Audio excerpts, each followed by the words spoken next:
I know this isn't a hip hop review or a hip hop celebratory review, to be exact, especially in the context of a Head Turner series and whatnot. I think what this album represented to me and sort of my musical journey along the way ever since I was a kid, it's far too important to overlook. So I hope you guys can understand it, and I hope you guys can get to know me a bit more. So a little bit of background: Linkin Park is a Californian-based alternative rock group, and I think that's the best way to describe them now. They are 6 members: Chester Bennington, Mike Shinoda, Rob Burden, David Phoenix Farrell, Brad Delson, and God, I'm missing somebody, Mr. Han or Joe Han. I can't believe I missed them.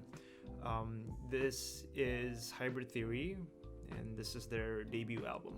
And it took me a long pinch to myself to realize that this album is 20 years old ever since its initial release of October 26 in the year 2000. And what this album represented then and what it represented now is significantly different in my opinion. For one, the band's massive discography has a very clear sort of artistic malleability from their first album up until their latest album or their last album per se. And this sort of artistic malleability and extensive discography is not only for the band itself, but as well as their many side projects. And finally, it's the very unfortunate passing of Chester Bennington due to suicide in July 20th, 2017. That day is forever engraved in my mind, and I'm pretty sure in a lot of fans' mind as well. It was a very hard day to sort of take in the reality that he's gone. We lost something that's been a part of us for such a long time.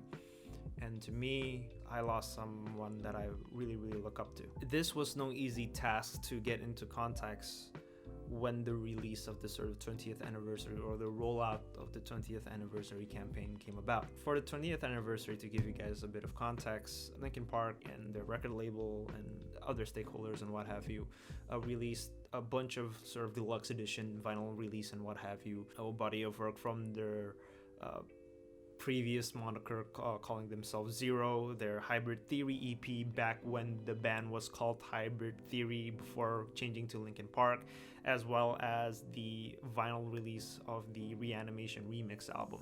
And in the article that I found, the band expressed of how hard it was to sort of celebrate in a sense. I didn't want it to be sad, was part of the problem. I was like, it's too early to do this. Is it going to be sad for people? Linkin Park being part of all of our DNA, when that got fractured and taken apart in a sense, I don't think anybody could really understand, because you can't relate that to anything else. It's not family, it's not friends, it's not brotherhood, it's not business. It's all of those things wrapped up together.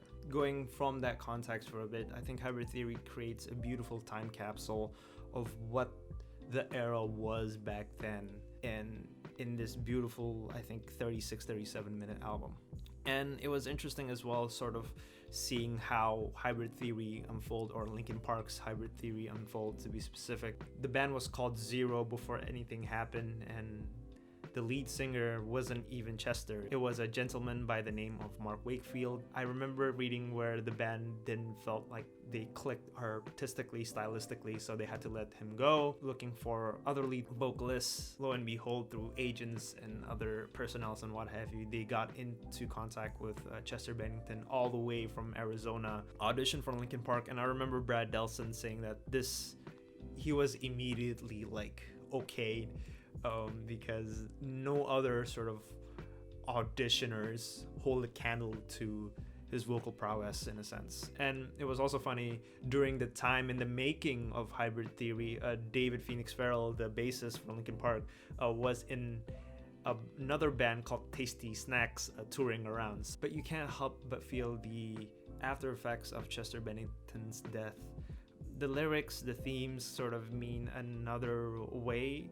The themes of lack of confidence on By Myself is not just a pummeling screamfest anthem that it is. The waves of instrumental sections and progressions on the track Place for My Head is not a moment of added dimension of execution on the track. The opening Paper Cut is easily one of my favorite tracks from the band's discography, and I think it's a wonderful 3-minute introduction of what the band is back in the early 2000s. After some really raspy guitar melodies and synthesized drum beats and tasteful record scratches from Brad Delson and Mr. Han, the DJ. Brad Delson is the lead guitarist.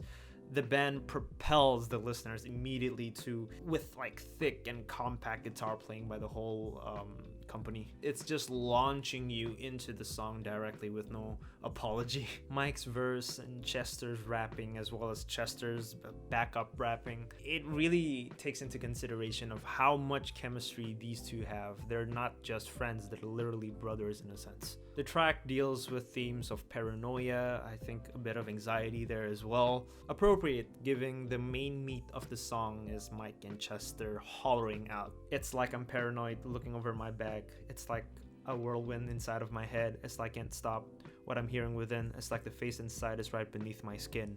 Beneath my skin being Chester just like blaring it out.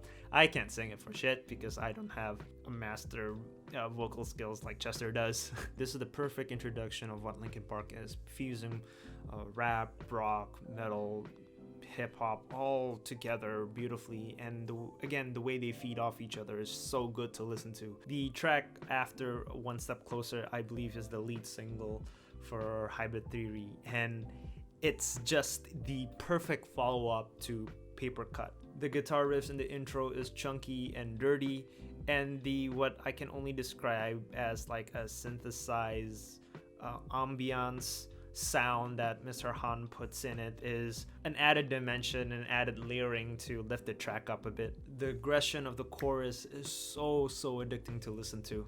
But of course, how can I talk about One Step Closer without talking that last part of the song? It's so iconic. It's so in your face in a sense. Shut up when I'm talking to you.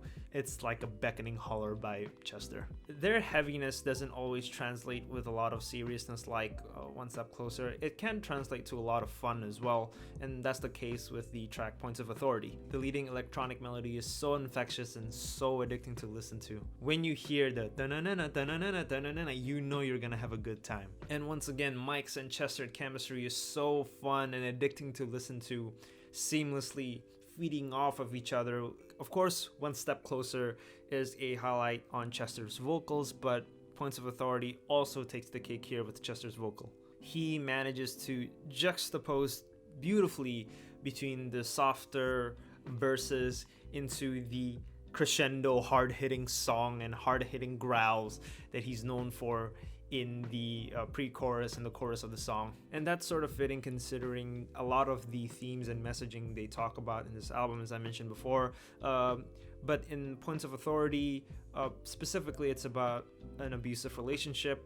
I always took this between friends or, your significant other, but it's a double-edged sword, so to each his own. Moments where you want to keep quiet to yourself, but then at one point you're just gonna have to burst out.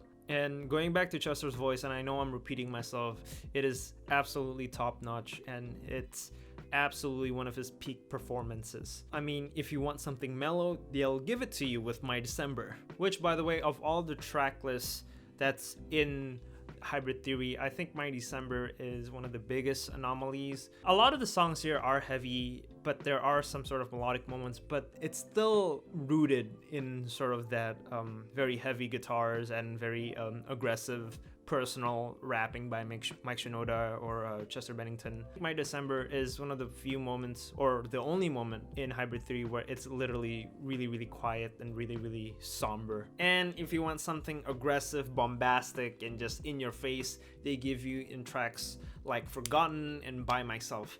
Especially By Myself. The aggressive riffs, and I'd argue like this sort of trash can banging drums in the background and the percussion part just barrels towards you. And I love the blaring guitar note alts for every sort of these riff measures. Vocally, it's interesting how it's Mike this time who's a bit more mellower and juxtaposes more than Chester does, but then Chester just soars above Mike and just pummels you with the chorus. And that could be said with the track A Place for My Head. I love this track. I love the very quiet intro, and then how it just is a wall of chunky guitars and in the beginning, in the middle, and then just Chester screaming his head off in the last part. It's so addicting to listen to. Now let's get to the big single in the end. The song was everywhere. You could not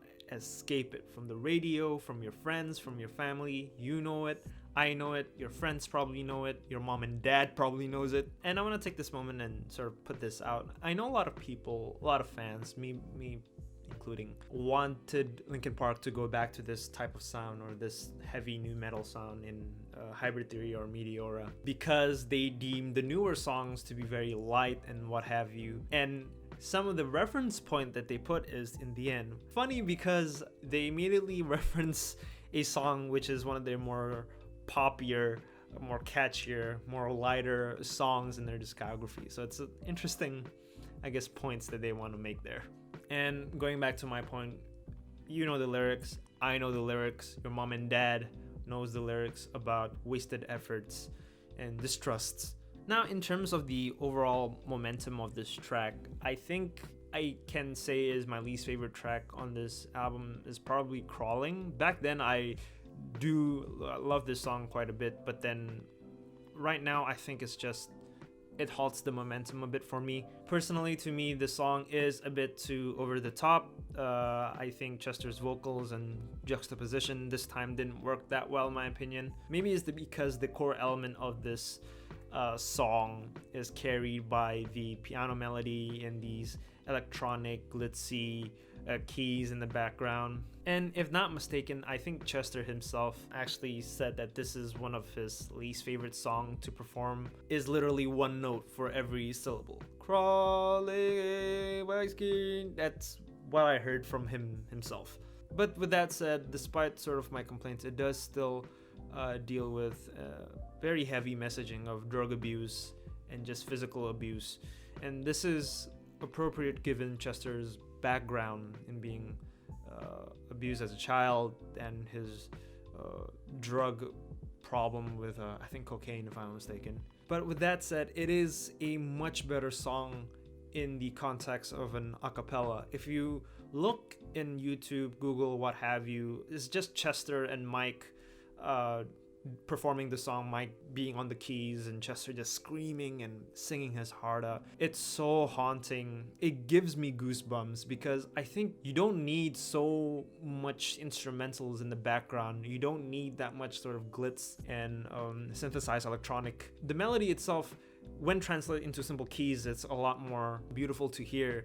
And Chester, yeah, he sings his heart out, and it's really heartbreaking considering that he's going through a lot in his mind, and taking into consideration of the acapella hurts me even more. And I can't forget the major glue that holds all this fantastic album together, and that is the DJ known as Johan, aka Mr. Han. He definitely adds a bit dimension and sort of alternative feel to this new metal album because he plays it so tastefully. The record scratches, the electronic melodies on some, especially on Points of Authority, and even by his own track on Cure for the Itch. I think, to me, I can listen to that song all day, all night, because it's just so beautiful of how he combines these sort of quiet and synthesized instrumentals, but then juxtapose it with these harsh and blaring record scratches. In regards to the sort of synthesized and sort of somber songs that you hear in moments in Hybrid Theory, Mike Shinoda took to Instagram or Twitter, I can't remember. He released a sort of early demo of the band called She Couldn't. And one of the things that he spoke about was, I want you guys to take in consideration of how mellow and synthesized, the focus on synthesizers on this track, because this was the moment where we tried to experiment a lot with this song. It's interesting because they sampled a Mos Def song. I can't remember from the top of my head. That was the roots of like the origins of Linkin Park, and the fact that they managed to take that and sort of hyperbolize it in dimensions of, you know, aggressions and what have you is very interesting and very it's like a little fun Easter eggs. Now, flaws of the album, yes, there are flaws. I think is the sound. As much as I love this sound and as well as Meteora, which I think is their best album, you can't help but feel it is a bit dated. It is very 2000s, it is very 90s, and it doesn't hold a candle to what's being put out now. But being dated doesn't mean it's like a bad thing, in my opinion, because it's a moment in time, and a band, an artist has managed to capture it so tastefully. To be honest, a lot of, you know, iconic albums has a very dated sound. I mean, for instance, Eric B and Rakim's Paid in Full, that is wonderfully dated. Big Daddy Kane, I think, is you know, Long Live the Kane is wonderfully dated. Tribe Called Quest, The Low End Theory, Midnight Marauders, or anything like that, that's wonderfully dated in the 90s. And I think it's interesting in an interesting context because they captured an era so beautifully. And I want to take this time to sort of tell you guys the significance of Linkin Park in my life, in my, you know, music taste and what have you. I discovered Linkin Park admittedly very late, but once I discovered them, I went back, you know, listening to all of their albums, you know, Hybrid Theory, Meteor, Minutes to Midnight, and all that. It was a moment in time where I felt like, oh, I can relate to someone. And, you know, in commemoration, I actually have a Mike Shinoda. Granted, this is his new album. I think they have an LP. No, they don't have LP here.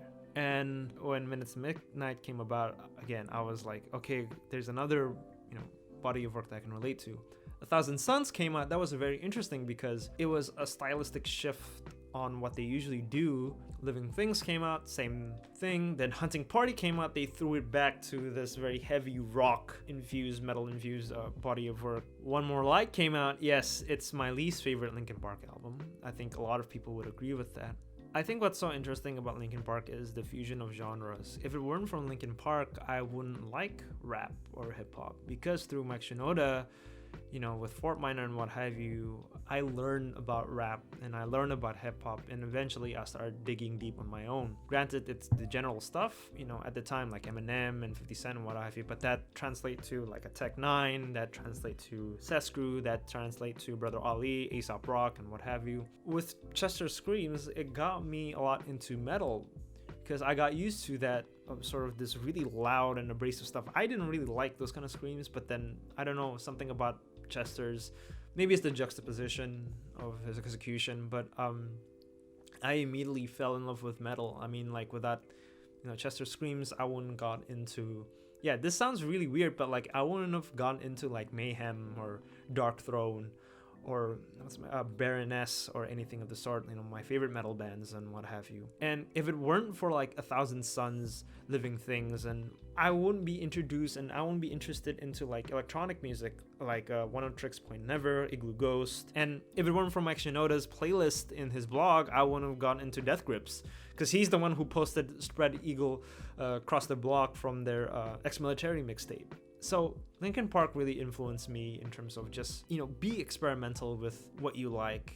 Again, Linkin Park for me was an introduction to different types of music, not only a rigid genre of rock, a rigid genre of hip hop, or a rigid genre of electronic and what have you. You can mix it all together with very relatable lyrics. And yeah, that was the significance of Linkin Park in my life. So yeah, thank you guys so much for watching. Take care of yourself and stay safe. Peace.